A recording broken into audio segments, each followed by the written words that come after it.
Madame, Monsieur, bonsoir et bienvenue dans le 20h de TFM. Dans l'actualité de ce mardi, danger sur la brèche de Saint-Louis. Les acteurs de la pêche artisanale alertent après un accident survenu. Malgré les travaux, la brèche demeure le passage de tous les dangers selon les pêcheurs.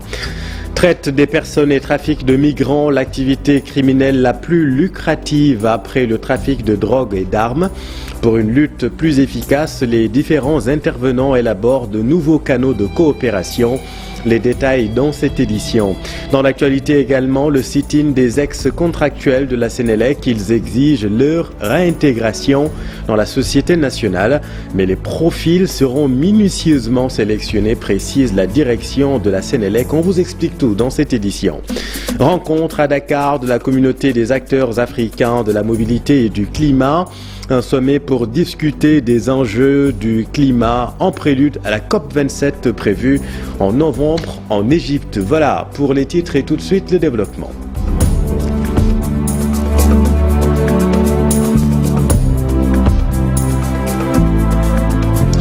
D'abord, cette alerte à Saint-Louis, pêche artisanale. Les acteurs tirent la sonnette d'alarme après un accident survenu sur la brèche de Saint-Louis. Malgré les milliards investis dans l'embouchure, les pêcheurs de Gorumbach alertent et mettent en garde le nouveau ministre en charge du secteur. Voyons tout cela avec Ousseynou Diop et Habib Sek. Les pêcheurs de Saint-Louis sont très remontés contre le gouvernement du Sénégal à cause des travaux de la brèche jugés très mauvais par les acteurs. Selon eux, un accident s'est produit récemment dans cette brèche malgré les milliards investis pour son dragage et balisage. Ils dénoncent aussi la présence massive des bateaux étrangers dans nos eaux. Les autorités ont déclaré que les travaux effectués sur la brèche étaient terminés, alors que pas plus tard qu'avant-hier, des pêcheurs y ont rencontré d'énormes problèmes. Ces travaux-là dont ils parlent ne sont pas adéquats. Ils ont tout vendu aux étrangers et nous n'avons plus la liberté d'aller pêcher comme il le faut. Depuis, ce sont des accidents en mer. Nous n'avons pas une activité autre que la pêche. C'est notre seul espoir de vivre. Ces pêcheurs de Gorumbach ont mis en garde le nouveau ministre de la Pêche qui, lors de sa rencontre avec les acteurs, a complètement oublié les pêcheurs artisanaux de Saint-Louis. Un comportement qu'il dénonce avec la dernière énergie. Le nouveau ministre de la Pêche a été nommé récemment. Nous lui disons de bien choisir son entourage. Déjà, une rencontre a été organisée ces derniers jours et les acteurs de la pêche artisanale n'étaient pas conviés. Il faut qu'ils sortent de leur bureau climatisé pour aller vers les acteurs. Pour ces pêcheurs, seule la pêche artisanale peut résoudre le problème de la crise économique à Saint-Louis. Nous ne comprenons pas pourquoi la pêche artisanale est toujours laissée en rade. Le président de la République doit changer la donne. Si nous ne sommes pas inclus, les problèmes persisteront toujours.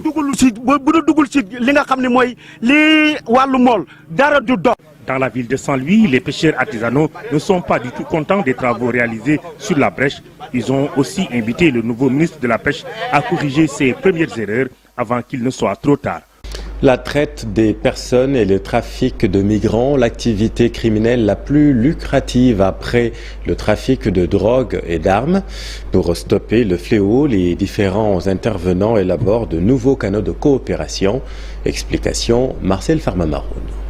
Après le trafic de drogue et d'armes, celui des migrants et la traite des personnes constituent l'activité criminelle la plus lucrative. Ce sont des personnes qui traversent les frontières et il est donc important pour que la lutte soit efficace que les différents intervenants, à savoir les officiers de police judiciaire qui mènent les enquêtes, les magistrats qui vont procéder aux poursuites et au jugement, soient suffisamment outillés pour exploiter les différents canaux de coopération. Différents canaux de coopération, comme par exemple une meilleure connaissance mutuelle des acteurs impliqués dans cette lutte. Les difficultés notées en effet sont souvent liées à la faible coopération entre les différents intervenants de la chaîne pénale. C'est une criminalité transfrontalière, donc vous ne pouvez pas vouloir lutter contre cette forme de criminalité et limiter vos investigations à l'intérieur du territoire. Il ne faut pas hésiter à solliciter les canaux, à mettre en œuvre les canaux de coopération qui sont en place pour mener des investigations au-delà du territoire national en délivrant des demandes d'entraide pénale. Il faut noter que déjà des acquis existent dans cette lutte, comme la mise en place d'un cadre de coopération à l'échelle régionale. Rappelons d'ailleurs que depuis ce mardi, s'est ouvert à Dakar un séminaire régional qui prend fin le 6 octobre prochain. Dans l'actualité également, ce mouvement d'humeur des ex-contractuels de la Sénélec. Ils veulent être réintégrés dans la société après avoir été abusivement licenciés selon eux. Ces ex-travailleurs ont tenu un sit-in devant les locaux de la Sénélec. Compte rendu Fatou Bintou Conté, Alioune Diagne. Les ex-contractuels de la Sénélec ont assiégé les locaux de la dite société pour demander leur réintégration dans la boîte et cette fois-ci avec des contrats à durée indéterminée. Tout ce que nous voulons, c'est réintégrer la boîte parce que nous sommes des ex-contractuels, on a bourlingué dans cette boîte. Et si aujourd'hui la Sénélec a des performances, c'est grâce à nous. C'est de réintégrer la Sénélec. On n'a pas de problème avec la Sénélec. Nous voulons travailler, intégrer la Sénélec avec des CDI. Ils sont actuellement au nombre de 80 ex-contractuels qui dénoncent le non-recrutement pour cette année des membres du collectif par la direction générale. Pour 2020, la Sénélec a recruté 15 dans le collectif. 2021, 15. Mais pour cette année, la direction ne nous répond pas. Elle ne fait pas le recrutement qu'elle faisait les années précédentes. Ces ex-contractuels fustigent par ailleurs la gestion nébuleuse qui sied à la Sénélec. Ils organisent chaque année des concours nébuleux, rien que pour insérer leurs fils, leurs neveux. Je veux dire le népotisme et le clientélisme que nous ne voulons plus à la Sénélec. Mais il faut noter que quelques heures après, des membres du collectif ont été arrêtés en voulant improviser une marche. La direction de la Sénélec précise que le protocole de recrutement de ces ex-contractuels est toujours d'actualité. Cependant, les profils seront minutieusement sélectionnés. Allons à Moundaï, dans la commune de Niakhar. Les habitants ont lancé un cri du cœur. Ils réclament l'électrification de leur village qui fait face à beaucoup de difficultés. Difficultés comme absence d'infrastructures sanitaires et scolaires. Reportage Aminata Goudiaby et Abdou Karim Bey. Ils se sont lancés sur la place publique du village exhibant des morceaux de tissu rouge pour montrer le ras-le-bol. Modaï est l'un des 32 villages que compte la commune de Niakhar et n'est toujours pas électrifié. Ses habitants parlent d'injustice. Alors on a courant électrique. Depuis 2013 nous démarchons. On a frappé sur toutes les portes pour avoir du courant électrique. Mais rien du tout. Et pourtant, la haute tension ici traverse le village d'est en ouest pour aller alimenter d'autres villages qui sont là à côté. Donc nous demandons aux autorités d'agir le plus vite possible pour faire 4 km matin et soir pour aller charger leur portable à Sagne. Dans la commune, il y a 32 villages. Il n'y a que le village de Modaï qui est un parmi les grands villages qui n'a pas d'électricité. Cette absence d'électricité condamne les femmes de Modaï à faire des kilomètres pour acheter de la glace ou encore faire moudre le mil. Fatou Faye est la présidente du groupement des femmes de ce village. Elle plaide aussi pour l'érection d'une structure sanitaire dans cette localité. Vous voyez dans ce magasin-là, il y a des moulins à mil et bien d'autres équipements. Mais ils ne peuvent pas fonctionner parce qu'on n'a pas d'électricité. Notre case de santé n'a absolument rien du tout. Pour accoucher, les femmes font des kilomètres pour aller au poste de santé de Sagne. Parce qu'on vit tous ces problèmes parce qu'on n'a pas d'électricité. On a notre case de santé ici qui polarise deux villages, le village de Moudaï et le village de Konem. Pour une population de plus de 2000 âmes, la case de santé n'a pas ni microcorom ni paracétamol pour assurer les premiers soins. Donc nous demandons l'érection de cette case de santé en un poste de santé. Des infrastructures scolaires manquent aussi dans ce village, une situation qui fait vivre un calvaire aux nombreux élèves de Moudaï et du village voisin Sagne. Nous dépendons du CM de Sagne et le CM de Sagne couvre une quinzaine de villages. Aujourd'hui, tous les élèves qui ont leur BFM sont orientés à Niakhar ou bien à Fatick. Très difficile. Qu'un élève doit faire une dizaine de kilomètres pour continuer ses études. Nous demandons encore l'érection d'un lycée à Sagne pour vraiment soulager nos enfants. Avec les travaux de construction de l'autoroute à péage Bour-Fatick-Kaolack, ces manifestants craignent une rupture dans l'approvisionnement en eau. Leur village est raccordé au forage de Mbane et l'autoroute va séparer les deux villages. Merci Aminata. Retour à Dakar. Les victimes de démolition de Tuawenpeul ne décolèrent pas. Elles accusent le gouverneur de Dakar d'être à l'origine du retrait de leur autorisation de lotir. En assemblée générale, les victimes réclament l'arbitrage du chef de l'État, leur porte-parole avec Abdou Diouf Diagne. Nous alertons l'opinion. Depuis 2 semaines, nous alertons son Excellence M. Macky Sall. Depuis 2 semaines, nous alertons tous les Sénégalais sur les réseaux sociaux et dans les médias pour leur dire que le gouverneur de Dakar et certaines autorités sont en train d'œuvrer pour le retrait de notre autorisation de lotir. Ce qu'ils ont fait aujourd'hui. Donc dans quel Sénégal sommes-nous? On parle d'un gouvernement de combat et de défi. Pas donc des autorités qui nagent à contre-courant des décisions, des instructions de son Excellence M. Macky Sall. Que le gouverneur de Dakar nous restitue notre autorisation de lotir. Nous interpellons son Excellence pour qu'on nous restitue notre autorisation de lotir. Parce que c'est sur ces instructions-là que nous occupons actuellement ce site de 20 hectares. Et allons à Kaolack où le ministre du Commerce, Abdou Karim Fofana, invite les acteurs du commerce à faire don de soi pour contribuer à l'effort de l'État dans le cadre de la réduction du coût de la vie. En prélude au Gamou, le ministre a tenu une réunion avec les acteurs pour un bon déroulement de la cérémonie religieuse. Compte rendu Ousmane Dem Falikaï. Le gouvernement du Sénégal continue dans sa logique de réduire le coût de la vie jugé trop cher. C'est dans ce sens que s'inscrit cette rencontre du ministre du Commerce avec tous les acteurs concernés à quelques jours du Gamou. Plus de 627 milliards sur un budget de 5500 milliards, donc plus de 12%, ont été injectés pour soutenir les prix à la consommation sur le gaz butane, sur le gasoil utilisé par les populations, sur l'électricité, mais aussi sur les denrées de première nécessité. C'est l'huile, le sucre, la farine de blé et le riz. Il y a aussi des augmentations de salaires qui ont été faites dans l'administration. Donc tout cela est à saluer. Dans ce contexte, le ministre invite tous les commerçants à faire preuve de patriotisme pour contribuer au soulagement de la souffrance des populations. Parce qu'il est anormal que l'État fasse des subventions et qu'au niveau des distributeurs, des détaillants, qu'on ne constate pas ces prix. Le message que je lance aux détaillants, c'est de se rendre compte que dans une boutique, il y a peut-être 50 à 100 références de produits.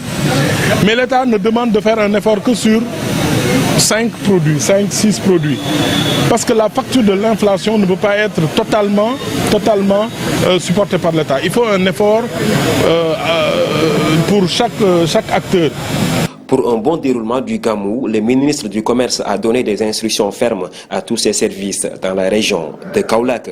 Et présent à cette rencontre, le maire de Kaolack incite l'État à renforcer les chambres de commerce pour une meilleure régulation des prix. Voici Serine Boup avec notre équipe à Kaolack. C'est un cadre de concertation. La chambre de commerce ne peut pas fixer les prix, mais la chambre de commerce appelle les détaillants, appelle le demi-grossiste, appelle le grossiste, appelle l'importateur, appelle l'industriel, le transporteur, parce que tous ensemble sont membres et entre eux ils discutent pour fixer tout et de revenir vers l'État et de donner à l'État pour donner à l'État les moyens de fixer les prix, parce que nous avons vu toujours, on fixe les prix, on dit que c'est le grossiste, c'est l'importateur, c'est les détaillants, mais avec la chambre de commerce, on peut travailler ensemble. Ce n'est plus des doléances envers l'État, on vient avec des solutions vers l'État.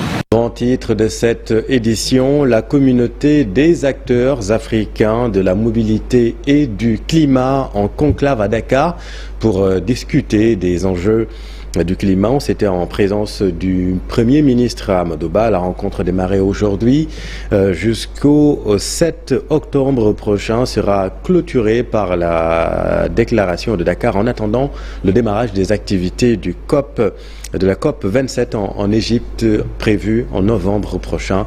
Compte rendu Moussa Mané d'Afaraba. La semaine de la mobilité et du climat a bien démarré aujourd'hui à Dakar, en présence du Premier ministre Amadou Ba, venu annoncer le démarrage officiel des activités. En souhaitant que ces résultats répondent pleinement à nos attentes, je vous remercie de votre aimable attention. À cette occasion, le ministre des Infrastructures, des Transports terrestres et du Désenclavement est revenu sur l'importance de la journée. À Dakar, qui est une ville côtière, et pour rappeler que la population au niveau des villes côtières atteindra d'ici quelques temps plus d'1,2 milliard de personnes, il faut apporter apporter des solutions en termes de mobilité.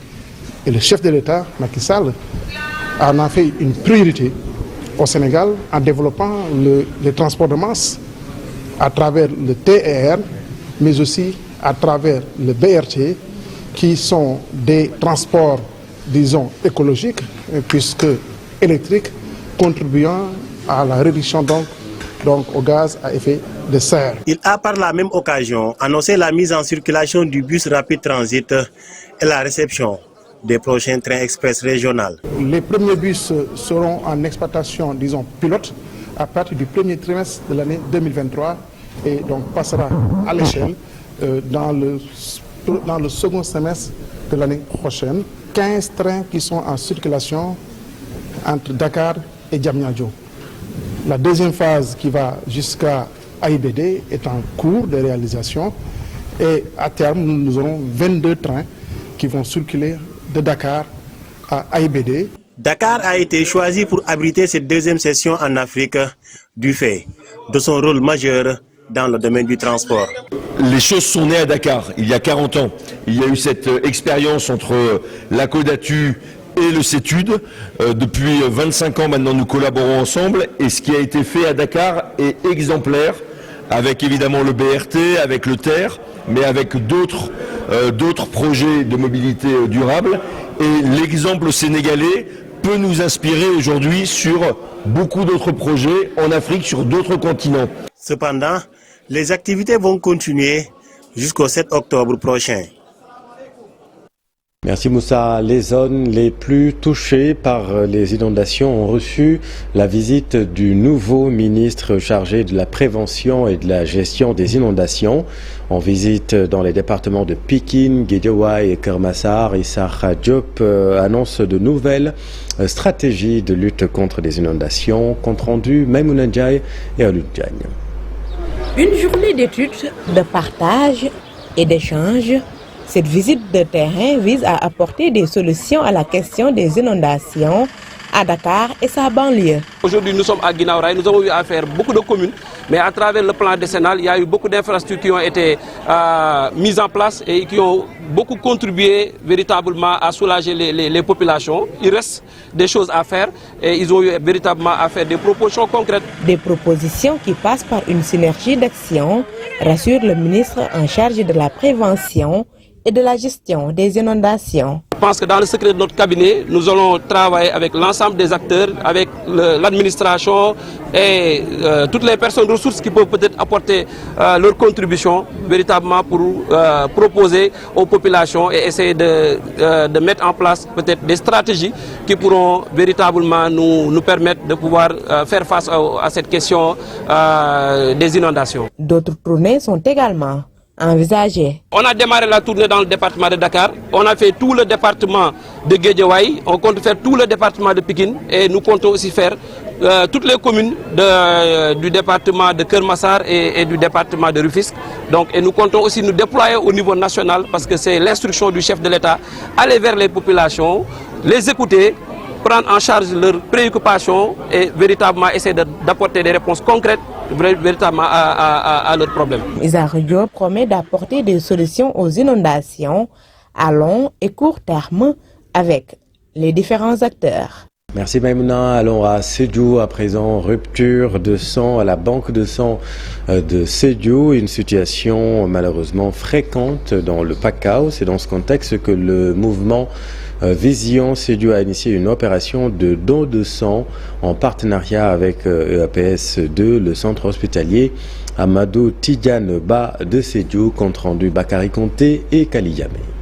La banque de sang de Sédhiou est souvent vide. Les médecins sont obligés de transférer les malades vers Kolda ou Ziguinchor. Pour mettre fin à ce calvaire, le mouvement Vision Sédhiou a organisé une journée de don de sang. Jean-Pierre Senghor est son président. Il y a eu une bonne mobilisation. Apparemment, les gens sont venus, sont repartis, ils ont donné le sang, ils sont partis.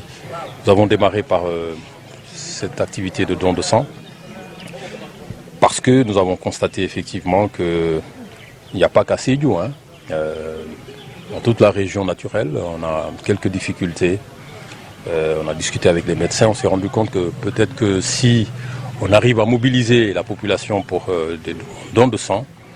L'objectif, c'est que Sédhiou puisse avoir une banque de sang qui puisse même alimenter les autres centres de la région naturelle de Casamance, donc Kolda et Ziguinchor. Khadijata invite les populations d'en faire autant pour sauver des vies. Que nous, on est là pour sauver les vies, pour donner l'exemple en envergure du mois d'octobre, qui est l'octobre rose.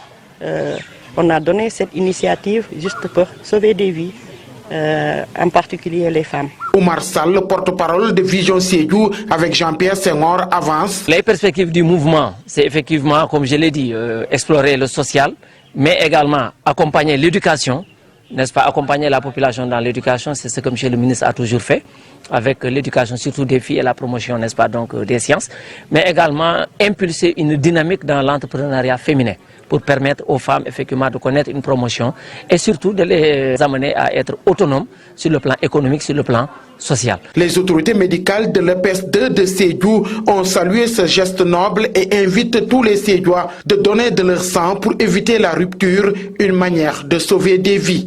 Merci Bakary. Et puis un mot de sport, football, et si la CAN 2025 se jouait au Sénégal, l'idée ne déplairait pas aux autorités sénégalaises. La CAN 2025, organisation de la compétition retirée, vous le savez, à la Guinée-Conakry pour les raisons que vous savez déjà. Alors plusieurs paramètres semblent favorables à une organisation sénégalaise de la CAN 2025, même si vous allez le voir, les écueils ne manquent pas.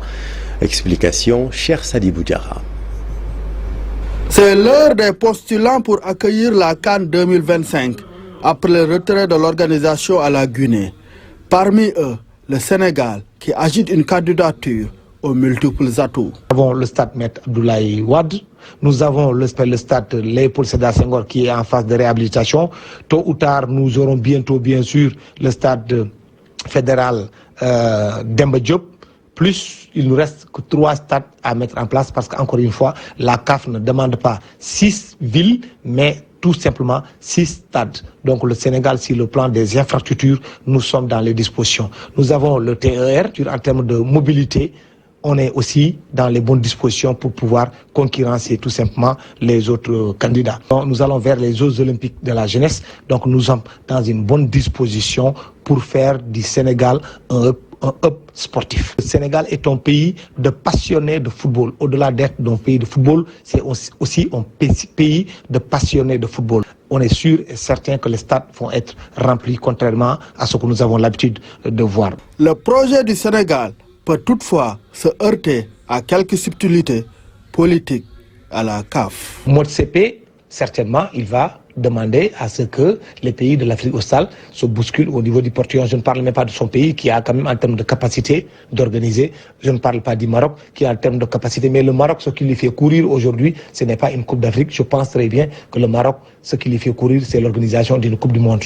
Mais ils peuvent aussi, le Maroc, pour utiliser une Coupe d'Afrique pour montrer à la face du monde encore qu'ils sont capables davantage donc d'organiser une Coupe du Monde, même si je pense qu'une Coupe du Monde à 48, c'est presque perdu d'avance. En tout cas, si le Maroc compte l'organiser à lui tout seul. Quand on n'a pas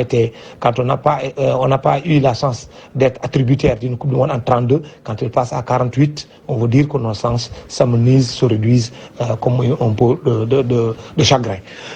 Donc, la CAF a l'embarras du choix pour l'organisation de la CAN 2025. La candidature du Sénégal s'ajoute à une liste déjà longue où se trouvent celles de l'Algérie et du Maroc, entre autres.